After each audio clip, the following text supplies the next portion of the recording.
Hey dudes and dudettes, it's Simon Hurley and welcome to another video. Today we have Mama Hurley with us. Woohoo! And I've asked you guys questions on social media for both of us to answer as kind of a get to know Mama Hurley and me, and we'll answer these questions as we craft today. So I'm super excited for you guys to get to know a little bit more about us growing up. Maybe she'll expose me in some of the questions. And without further ado, if you're lucky, let's get into it.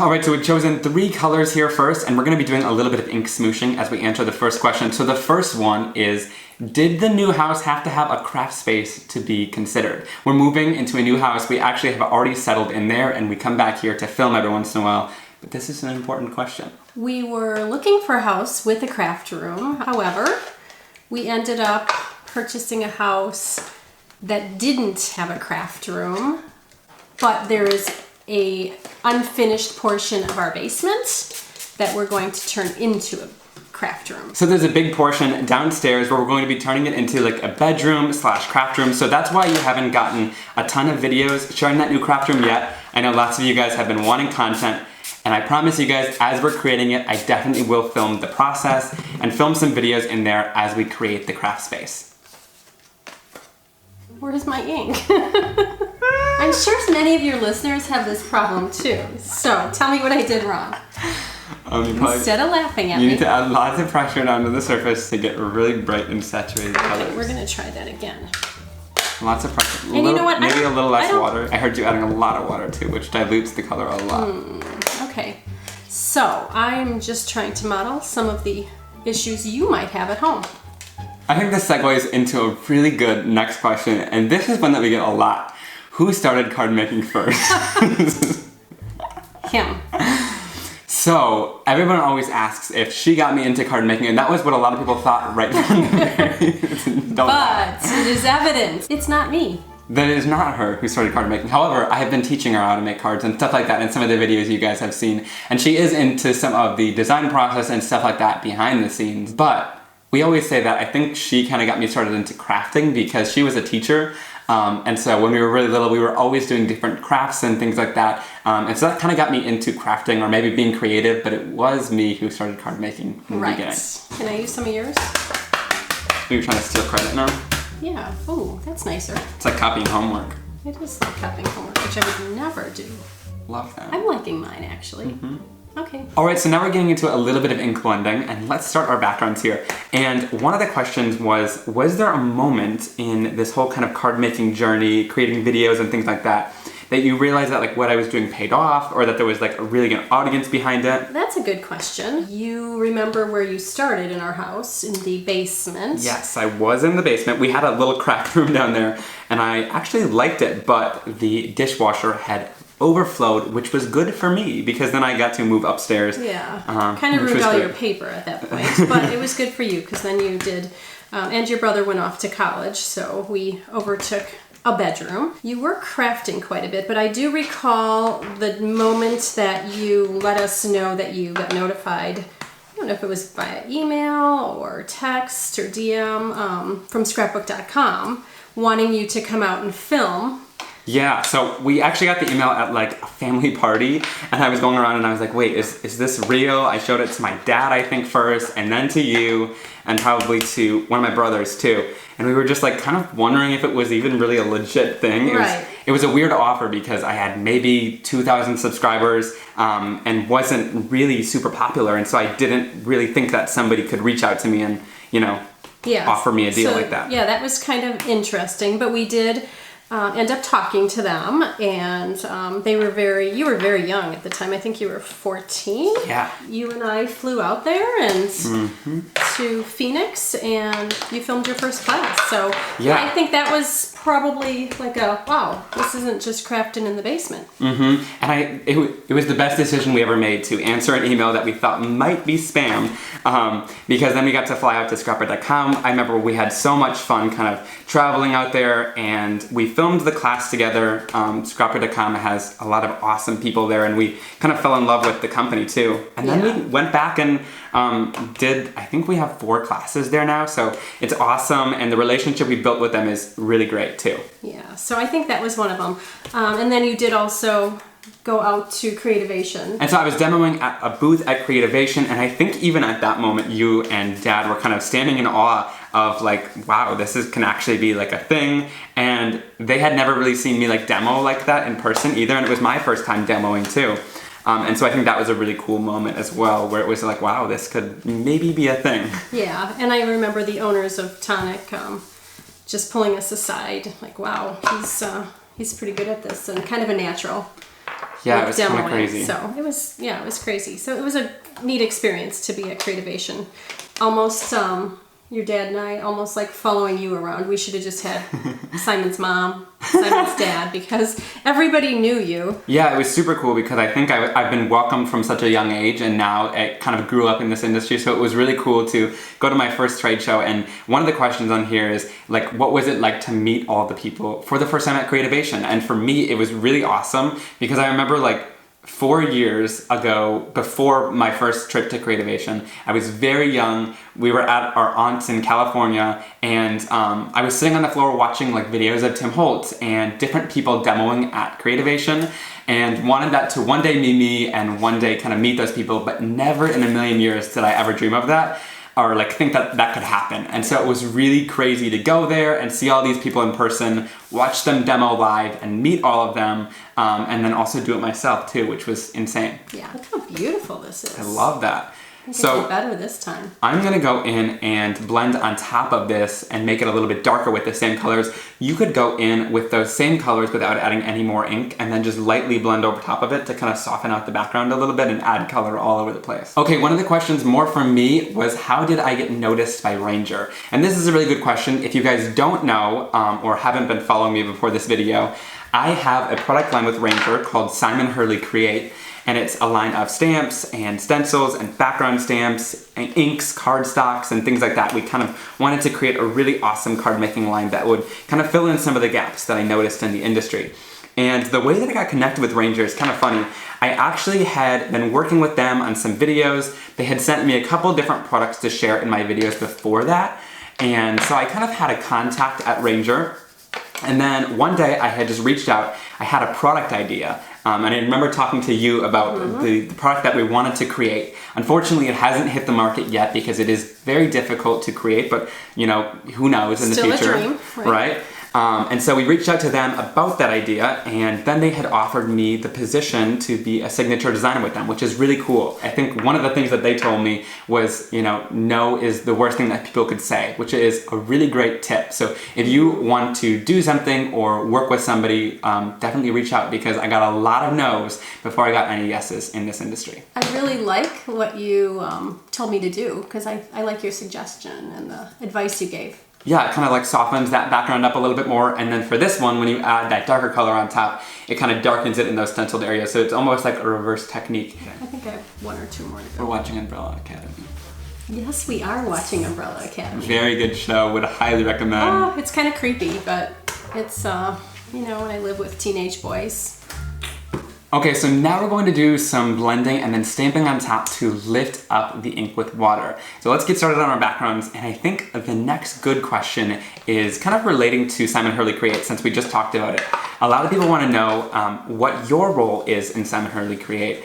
And so we've kind of traveled on a bunch of trips together, like we were talking about the Scrapbook.com trips we always went out on, which was a ton of fun. We kind of got our vacation in along with working, which was super awesome. Well, I say we sit down and do a lot of brainstorming as far as what a product could be called. And I'm usually the one that writes all the ideas down, and then we narrow it down from there. So yeah, we have fun kind of naming things. We always sit down with music or different inspirations or things like that, and we'll write down any name that we come up with, no matter how stupid it sounds in the moment, because some of those names ended up being the perfect name for the inks and things like that.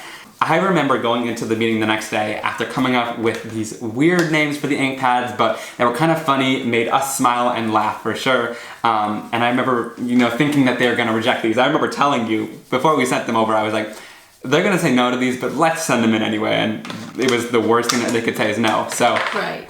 But they let us have a ton of creative freedom, and we had so much fun naming these ink pads. And I know a lot of you guys love the names as well. That's one of the biggest compliments we get. One other thing that she likes to do is, while I'm drawing stamps, we'll sometimes be watching a TV show together, or she'll walk over and before the stamp is finished, tell me that like a line is wrong, and it's like, okay, but I'm gonna fix that later. So she'll always offer critiques in the middle of drawing. I am very opinionated, and many times without asking, I give you my opinion.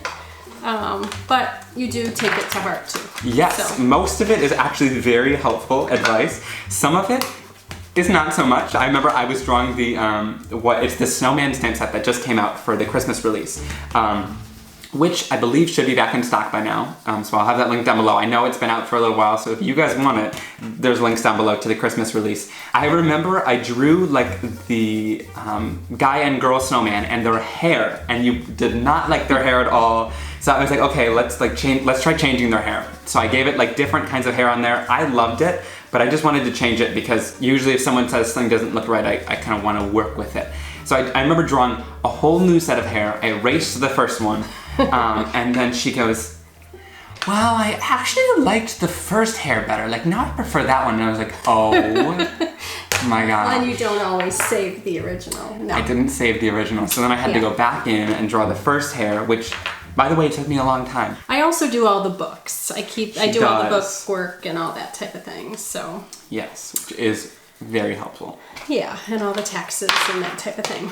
The next question is, what was my first word? And my first word was... Crafting? No. No. My first word was cookie. Cookie and candy. Candy. He is the third child, so the first child never had candy or cookies for at least 6 months. You can really see where my mind was there. It's the only thing I love just as much as crafting is a good cookie. All start with the same letter. So Pam, that one was for you. So here are our backgrounds, just inked up, but now we're gonna step it up a little bit and do some stamping with water. So we're gonna grab a background stamp off to the side here. I'm going to use this Swirly Ferns background stamp. So this is why I wanted the greenery. This is from the Christmas collection, but you can really use it all year long as kind of a basic. I'm gonna do stamping with water on that. And I chose the party hats. Awesome, and that's a peel apart background stamp. Both of these are, so you can peel out different sections of them or just use the whole thing by itself. So now we're gonna go in here and stamp this down with water, and to do this, we're just going to kind of spray the background so that there's little droplets sitting all over the surface there.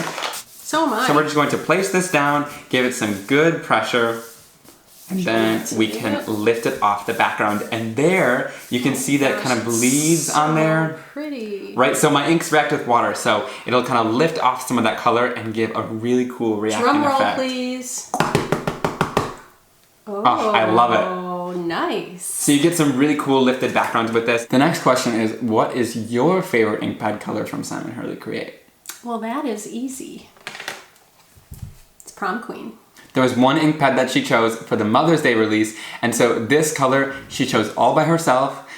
She helped name it too and kind of helped do the whole release there and kind of theme around it. So this was the color that she chose, and I've gotta say, it's one of my favorite colors too. When it came out, everyone was so excited because it's like the most vibrant hot pink color, and it just brightens up any background. I kind of dressed for it too. Kind of matches the shirt too. What's your favorite?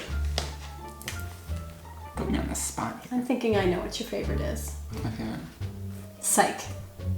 Kind of is. I use it on like every background. Okay. I think you like Psych. I have a hard time choosing a favorite because they're all like my favorites and I use them all on every card. But I like Psych. I like it because of the name. I had a lot of fun with the name, but this was a color that I didn't really see in everybody's line. It's kind of it could be a green, it could be a yellow, and it works with both. I like the colors that don't really know what they are because it works really well in any color combination and things like that. And again, this one just really brightens things up. How does life feel now that you graduated?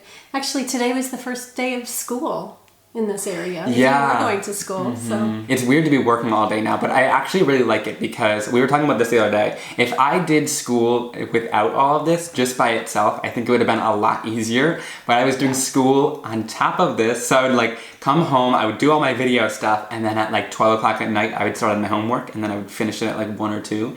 And so... Crazy. Yeah, it was absolutely insane. And I have people in the industry too who are texting me now who like just got involved in it and are like, I don't know how you did this when you're going to school, because they got a full-time job too. And so it was a lot of work back then, and now it's super nice to kind of have at least a little bit of my day back. We can watch movies or go to different stores and things like that and get things done and have kind of a normal life while I'm still doing all of this. Yeah. But it's been tons of fun too. I've gotten to interact with all of you guys a lot more, which has been amazing. One of your viewers also wanted to know, how does it feel to be a guy in a female-dominated industry? Yeah, so I think that's a good question. This is a different industry than a lot of things in the world, where, you know, the women are kind of in charge in it, which I think is really cool, actually. But when I got involved when I was younger, like 6 years ago, it was a very different kind of industry than it is now, and there wasn't too many guys being involved or kind of being lifted up in the industry. And so I think when I had first started and I had reached out and tried working with people, it was a little bit weird because I think they kind of expect you to know a little bit less about things in the industry. But once I kind of had gotten into it, I was very welcomed with open arms, which I think is so awesome.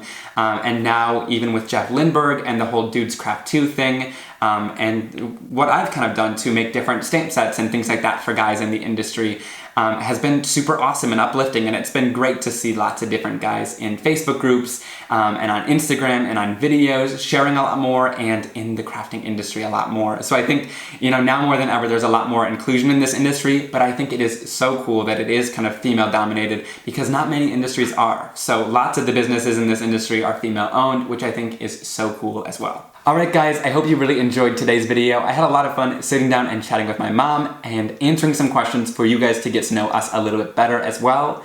We enjoyed kind of sitting down and making some inked backgrounds as we did it. So be sure to leave us a comment down below. We always love to chat with you guys down there. Give this video a big thumbs up if you enjoyed it, and be sure to click that subscribe button down below to never miss another card making and crafting video from me.